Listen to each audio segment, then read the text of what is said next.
Hello guys, sa mga nagtatanong o sa mga gustong palitan ang Wi-Fi password, kailangan connected ka na sa Wi-Fi, and then kapag connected ka na, open lang yung Google Chrome,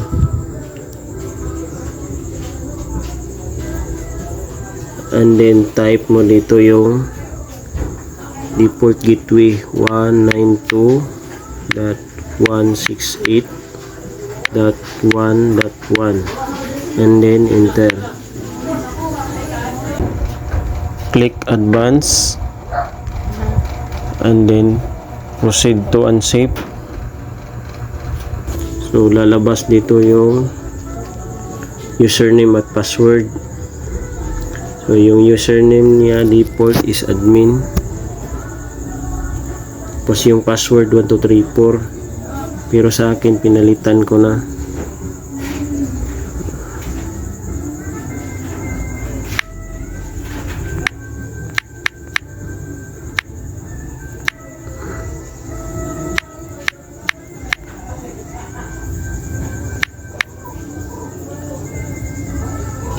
So login.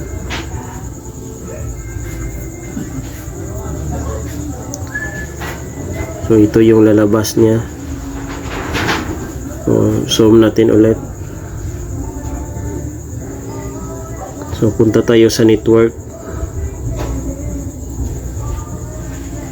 And then makikita natin dito yung SSID name. Ito yung Wi-Fi name niya.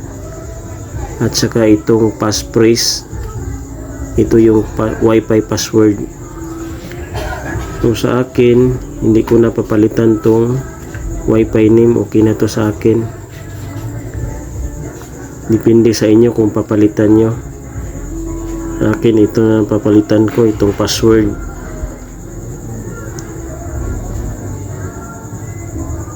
So delete ko.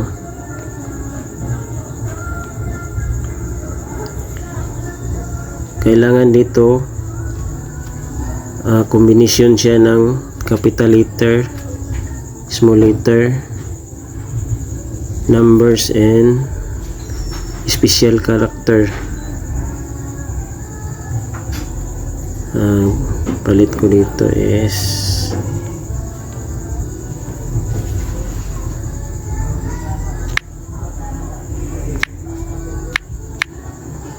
admin,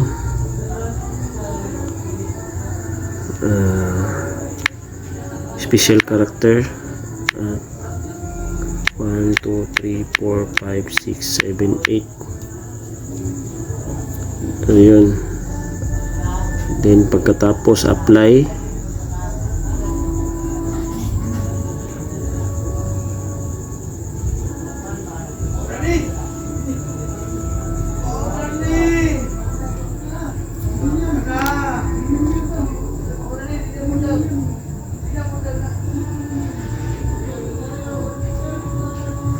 Parang wala yata, apply natin ulit.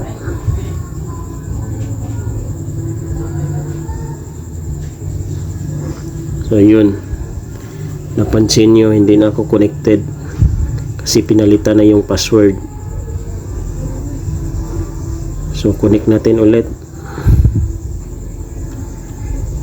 Ito sa Wi-Fi. Ito yung Wi-Fi name.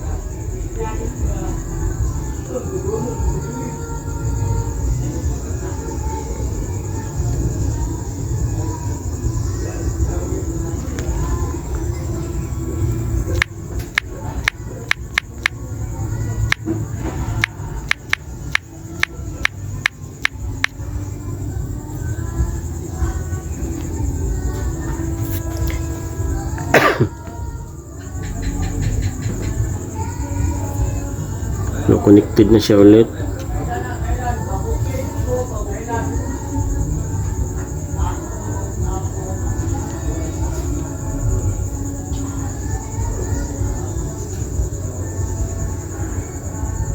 So okay na siya. So i-log out nyo lang dito. Yan. So okay na guys. Don't forget to like and subscribe.